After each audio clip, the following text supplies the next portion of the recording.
Welcome to What Is It About the Weather, where weather is always our theme, but the weather, well, we'll probably pass on that maybe.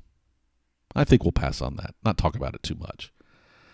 This week we're going to be talking about weather and its connection to big data, a technology topic. I've been promising it for a while, and we're going to dig into it in a big way. We're going to talk about big data. But let me say before we jump into the main topic that I hope you've had an enjoyable and an interesting and an intertwined weather week and maybe saw weather in a new light that you hadn't thought about, how it impacts what you do in kind of a new way, something new, something different, some new connection for you. I know I had the pleasure in this last week of being on another weather-related podcast called The Weather Junkies. That's Junkies.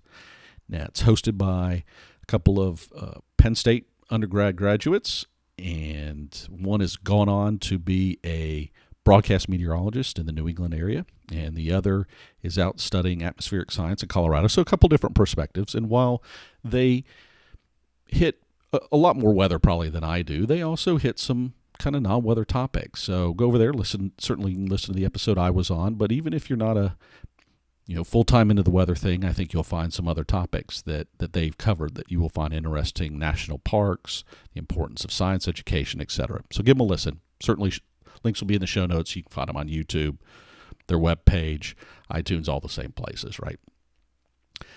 On the flip side of that enjoyable event, I've been having technology craziness, and, it's one of those mad moments where I just wanted to pick it all up and toss it out the window. Fortunately, the weather's been cooperating. Cooler weather, full moons, right? Some neat cloud formations, all that kind of stuff. So I've had some nice viewing outside, which has certainly been a nice stress relief, given all the technology mayhem I've been dealing with in the past week.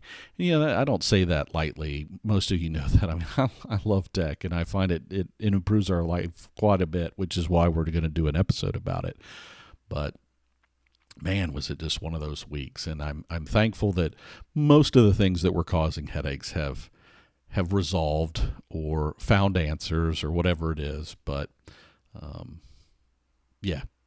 I was ready to step away from modern technology for a little while and just enjoy the sheer nature aspects of weather. All right. But let's jump into a technology topic because, it's just not been enough if I don't jump into that, right? And we're going to be talking about weather and big data. Now, the reason we're going to be talking about weather and big data is because for the last year and a half or so, I've been asked many times again and again and again, why would IBM buy the weather company? Now, for some of you, it'll be obvious. And for others, even within the weather enterprise, you've probably thought about and figured it out. But for a lot of people, they don't see the logical connection. And big data is going to be a common theme there. But let's kind of step back for a moment. And first, I need to give a disqualifying statement. I have in the past, been many years, worked for IBM. I know people that have worked for IBM for many years. Some of which I went to college with many, many years ago. Some of which I went to college with in grad school. Some who have started with IBM in just the last few months. Some that were part of IBM's acquisition of the weather company. However, in every single case, I have not sought out or spoken to any of my IBM connections about this topic, specifically because I didn't want to compromise or make them feel uncomfortable or compromise them in any way. So do know that while I have some IBM background many years ago, although I guess no, Lenovo makes all the products, I think that I have IBM in front of me here. Use their products, know the company, know people, but I've tried to provide a perspective that I think this is my opinion. And while there's some other people that probably have written about and think similar to me, it's certainly not anything I've talked about with any IBMer. So just know that. So weather and big data, why would IBM buy the weather company? We're going to get to making that connection. But let's talk a little bit about just kind of weather and technology. We've hit on some of these things before, but it's important to remember that weather and technology kind of have that symbiotic relationship. I mean, even back in I think it was like the 1920s, there's a great book that was written about this topic before there were physical computers, or electronic computers. I guess there were abacuses and everything else that was available, slide rules, etc. But it was an interesting book written, and there will be a link in the show notes, about the concept of the idea of having a human computer that would make calculations. And numerical weather prediction was kind of born out of that. One of the early computers, the ENIAC, a primary project that it undertook was numerical weather prediction. And so technology's evolved, it's improved weather forecast, weather models are updated, push the equipment to the next phase or the technology to the next phase. So it goes back and forth, and we have this back and forth. But one of the big buzzwords now, of course, in technology is big data. And this, to me, is the logical connection to IBM.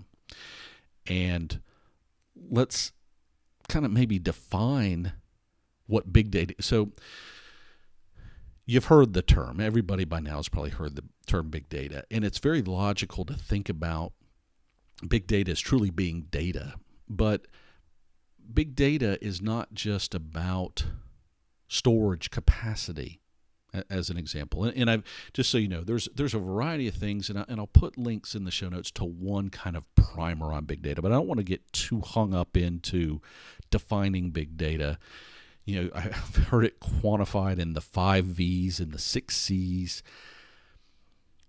I think what it's important to remember with it is big data, in your natural tendency is to think of it maybe as a noun, it's this data that exists somewhere, but it's much more than that. It's really a life cycle. It's about the ability to process large amounts of data and analyze large amounts of data in ways that we couldn't traditionally do it. So part of that is the storage, right? If you can't store the data in a computer format, you certainly can't analyze it with a computer. If you can't transport it between computers via things like the internet, it certainly makes it hard, even if you have the data available, to easily analyze it in different locations. Okay. And the data through the analysis component is much more, it's kind of like synergy, right? It's more than the value of its individual parts. Its value is in what you can do with it, right? And you don't have to think about big data in a blind. Think about a Netflix. Netflix is a big data issue. It's a different type of big data issue, but they deliver streaming movies to you, right? And they're now pushing that envelope and trying to go to higher resolution things. All these streaming services are. But they need big data to store these things. They need the technology that allows you to take something in one format and put it to another. You need a method of delivering it. Now, where it may fall short is some of the analyzing, but even if you could argue that there's suggestive things or analyzing what you're doing with the data. Now, it's not necessarily analyzing big data, because that analyzing process is a little smaller, but it's a big data type problem, okay? So I think there's probably 3 key points that you should walk away with when you're thinking about big data. So, granularity is the key word in all of them. Essentially, big data allows the following. It allows more granular inputs, okay? It allows more granular outputs, and it allows more granular analysis. But all that said, as I mentioned, it's important also not to lose sight of the fact that yes, the computer that takes in a certain amount of data, as long as it has storage, can output it. But if you don't have a way to get it to another source that can do the analysis, even as that computer, if you can't get that analysis easy to people that can use it, it becomes unimportant. So it's all intertwined together. So even though I think those 3 things are kind of key, there's still that communication element. That's why I said you can get into these other models. But for what we're talking about here, those are really the three key elements that we need to keep in mind. So where are we going with the data inputs? And what does that matter when it comes to weather and big data? Well, I alluded to this in a past episode that when you think about a cell phone and everybody around the world carrying a cell phone now, quite often your cell phone, your mobile, depending on what part of the world you're in terms of what you might call it, that device quite often has weather-related capacity to take in things like temperature, humidity, atmospheric pressure. So it's like you're carrying around a little weather station. And to that end, though, personal weather stations have even become more prominent and more available. And so more and more people are installing those around the globe, and they've also gotten cheaper to make and manufacture. So it's become easier for governments or people working with governments, NGOs around the world. Started to say it, and then I gave you the acronym at the same time. But they can work together to install these devices around the globe to give you, set location information.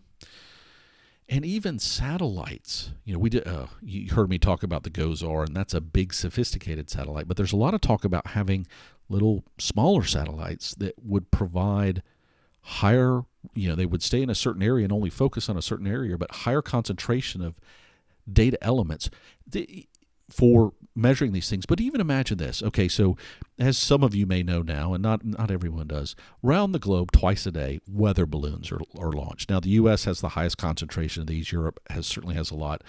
But you get into other areas where it's more scattered. But 2 times a day, that's it. So in terms of really measuring non-kind of ground level information, we can get some of that thing by planes now, which helps, but they tend to have certain flight patterns. Imagine if certain times of the day drones went up in the air, not just weather balloons, but drones went up in the air to a certain elevation. Okay, certainly don't want them to run in planes, but at fixed locations all over the globe, and can measure data, and could all come back to the same location, maybe where weather balloons are launched, and be redistributed another time. So we're getting into the day and age. Some of these things exist. The cell phones exist. Cheaper weather stations exist. Weather satellites exist, where we're also taking the evolution the next step. More satellite coverage, potential use of drones and other technologies like that might give us access to levels that are not at Earth's location or at the planetary level, not where we walk sort of thing. And those pieces of data are hugely important in weather forecasting. Okay, understanding what the weather's going to be like down the road is a lot more predicated on what's happening far away from us, and having good measurements of that data is extremely important. So being able to get more of it, having it validated, having more readings, having higher accuracy of those readings are all an important piece of the equation. So that's the input, and what's driving some of this big data. Some of these already exist. Some of these we're already starting to ingest. Some of these are starting to produce data. Others will start adding more data to the mix. So we're already putting more data in, right? So more data points. Now the outputs, one of the challenges always with weather forecasting models, everybody, for people that don't understand this, when a general weather forecast model produces an output, it could be tens to even hundreds of kilometers or miles between actual data points, right? So when you see these nice little graphics that give you weather, and some of the resolution has gotten tighter, but when you are watching your local weather forecast and you see your little area, and your mind wants to say, that's my point, and that point has a weather forecast. But the reality is that data was likely interpreted based on 4 grid points around you that may be miles away from or kilometers away from where you are. And sometimes that's okay, right? Sometimes that works out fine. But in rapidly evolving weather situations, that's not going to give you the resolution of information that you need for a forecast to be as accurate as it might be. Of course, more storage, and as storage has gotten cheaper, I mean, just think about it now. Think about all these little things we carry. Your phone, I mean, you put a little mini SD card in there and it can hold 128 gigabytes. I mean, some days it's hard for me to even think. Back when I was going through undergrad and 20 megabyte hard drives were coming out. I mean, so it blows the mind to think that this little chip that cost a fraction of what that hard drive cost back was when I was in school can hold gigabytes of data, basically just dwarf any hard drive from back in the day. It's also important to realize and think about more storage, of course, equals more data, right? But it also allows for more variables to be stored and saved. One of the challenges we always have with even weather models is quite often the models are run and we can't keep a significant amount of that history because it's not cost effective. So evolving and verifying and moving forward and improving can be challenged by the fact that we don't have the data over time or have easy access to it. Sometimes there might be a single repository, but being able to spread that out. And we talk about even like the internet. If you've never gone to the Wayback Machine, might be something fun to do in another time if you're in a tech mood, right? But this idea of storing the internet it's an interesting idea, but we in the weather enterprise think the same thing about data. If I just had access to all this data when I go to do some analysis, it would make a tremendous difference because, as I mentioned before, numerical weather prediction, while the models evolve, there's a lot of times post-processing that's done, and that post-processing is dependent on understanding how the model thinks. And understanding how the model thinks means being able to look at what it said before when it spit out a forecast. So the more of that data we can have, the more variables at different levels and all those things that we can store, the better the forecast will be. And that gets to the next thing, which is this more granular analysis. So what do we want fundamentally, right? We want better forecast. And there's different ways of thinking about that. We talked about resolution, and certainly having higher resolution will be a piece of that equation. But you've also heard me talk about, and I even had someone post a comment on a YouTube video in the last week about, don't give me the odds, just give me a forecast. But you've heard me say that you really do want odds. We just got to figure out a better way to communicate it to you if you don't want odds. But one of the challenges today is weather forecasts, because they are dynamical in nature and small perturbations in data. Even as we get more granular, there's always going to be these little things that can trigger a different response. And the more ensembles that we have that we can run, and this is a function of A, having the space for data, B, having the capacity to process that data, so it's about the computers themselves, and C, being able to output all these things in a meaningful time frame and get them to you. The more of those we can do, the better the forecast is going to be, the more understanding we can place around uncertainty. You may, again, everybody wants their meteorologists to say it's going to be, X degrees tomorrow and it is or isn't going to rain. And what if most of the time they could tell you that with a reasonable certainty and then only give you uncertainty when it was particularly important? And maybe that is the way to go. I don't know. I think it depends on location and who the consumer of that forecast is. But if you think about it from that standpoint, having the ensemble so that the forecaster, whether that forecaster is technology itself, a computer generating a forecast, or a human interpreter, they can better help quantify for you when that uncertainty is particularly important. And understanding the uncertainty envelope and how much is going on helps in that communication process.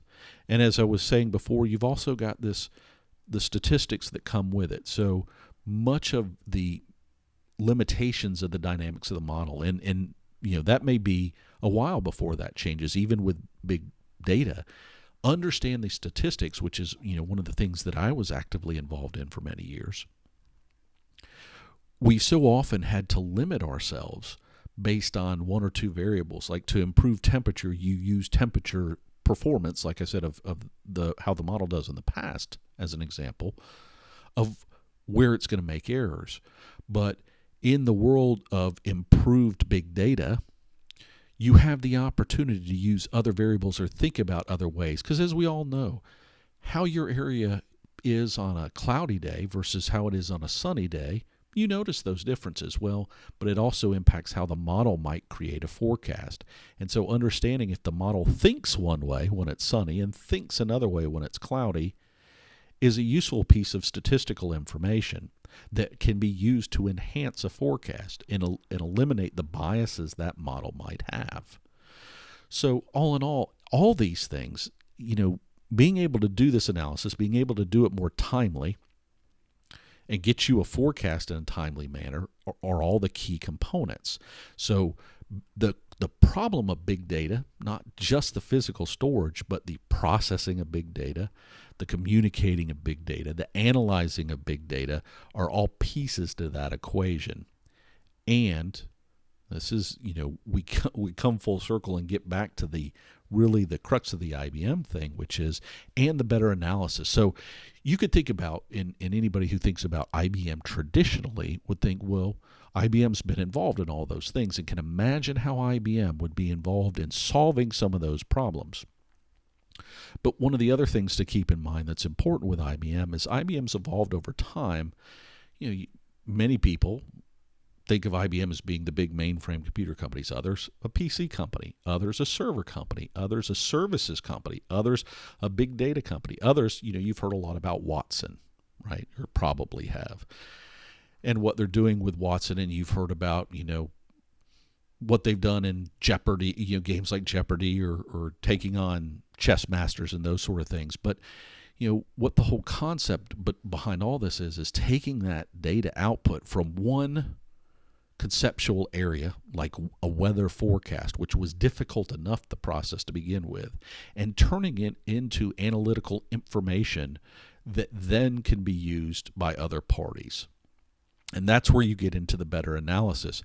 By having all those things I mentioned with more data elements, more outputs, and then having the ability to take all those different outputs and viably connect them to how people are going to behave, how disasters might come about, how people respond to disasters, the timing and the ability to respond to those things, as well as how we respond in business, right? So, but let's keep some general thoughts about the business world and weather in mind.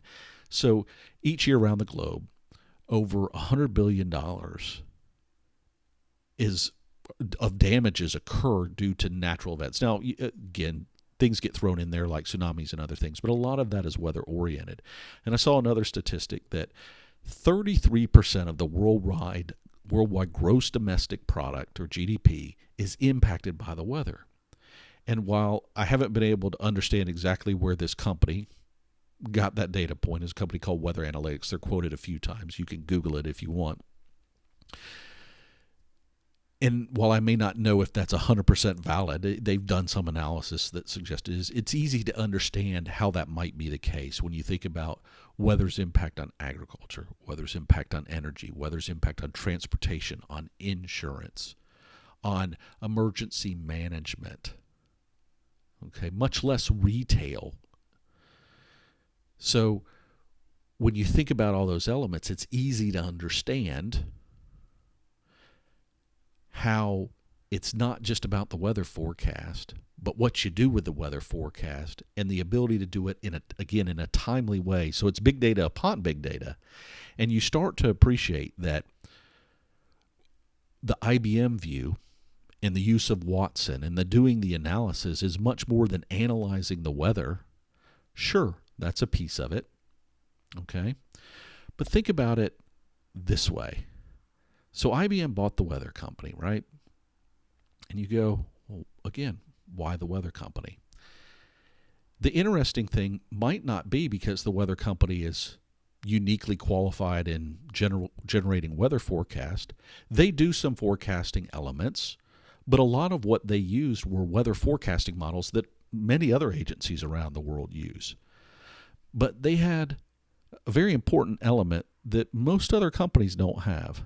One, they have brands that consumers all over the globe are familiar with, whether it's the Weather Channel, whether it's Weather Underground, or on the business side, a big entity known as WSI, which is the largest global entity dealing with weather in the commercial space. So if you think about it from those perspectives, not only did they get expertise in dealing with weather models and its outputs, and to some extent developing around those weather models and outputs, they also have the relationships and the brands associated with the people that consume weather data and use it in whatever way that you want to look at it to drive their behavior. And that could be purchasing behavior, it can be risk avoidance behavior or mitigation behavior, or it could just be fundamentally what you're going to when you're going to go buy ice cream, right? So, and today it makes a lot of sense that IBM would be in that space, given where their focus is right now in their business in trying to use this Watson technology and deep thinking technology to perform the analytics that aren't, so you aren't thinking so much about what is the weather forecast per se as much as what am I going to do with that weather information, and somebody taking that next step and potentially giving you that piece of information. So now I do think it's important to say that this doesn't come without challenges, right? There's real challenges. We talked about the equipment, whether it's be cell phones or whatever else. They're going to have to work to understand consistency issues with ingesting all that data, variances in the equipment, usability of the different data elements. But, those are problems to tackle. And it will take time to tackle them. This is not going to be like magically overnight. IBM is going to give you every forecast you ever wanted, but it's an intriguing step. And IBM is not the only company that's gotten into the game or getting into the game as weather being a big data problem, and we're finally being able to grapple these big data problems, becomes a reality of how we can evolve weather forecasts to not just be a weather forecast, but to be a life or a business forecast and truly be actionable in a consistent way down to very granular levels for different people, locations, and organization types. So there you go. Weather and big data. Interesting history, interesting future. IBM has the potential to be a player in that. We'll see where it goes. So, enough about technology. You know me, I could have talked for days, but again, holiday season, you're probably shopping. You don't want to listen to me talk about technology. You've probably had enough of it too. There was an interesting tidbit I wanted to throw out, though. I mentioned the history of numerical weather prediction. Again, I'll put a link in the show notes where I think you should go back in, because it's kind of a good book to go and look at. Some of the pages, some of it is just math, and it can be, way overwhelming. But again, a couple good summary podcasts, like a page on NOAA and that sort of thing. But that book was written by a British mathematician called Lewis Fry Richardson. And one of the things he hypothesized, as I mentioned, was this human computer. I think the interesting tidbit in that is his model estimated 64,000 humans essentially sitting in a room working together to do all the calculations around the globe for the forecast. So just keep that in mind. Can you imagine having this, a huge convention center just full of people every day coming in, and they would be responsible for their little grid point of doing their calculations? Kind of a neat thought. And there's some artistic projections of this in a couple of the websites I'll send. So take a look at that. All right. Next couple of weeks, snow or no snow, and then we'll get in the new year, and we'll see where things go from there in terms of what episodes. I haven't spun all that out and thought it all out in my head, but we're definitely going to be on the white stuff for the next couple of weeks to get us through the end of the year. All right, so let's wrap it up. You know how to reach me. whatisitabouttheweather@gmail.com, or you can use the contact form at whatisitabouttheweather.com. So either way, the website certainly has more information if you want to get it about listening, supporting, following, whatever it might be. You can get all that stuff at the website. And of course, on that support note, you know the drill. RSVP, rate, share, validate, and pledge. But importantly, enjoy the holiday season. So until next time, when we do talk about the white stuff that, if you're in the Northern Hemisphere, might be relevant this time of year, may you have an enjoyable and intertwined weather week, because, there's much more to weather than the weather itself.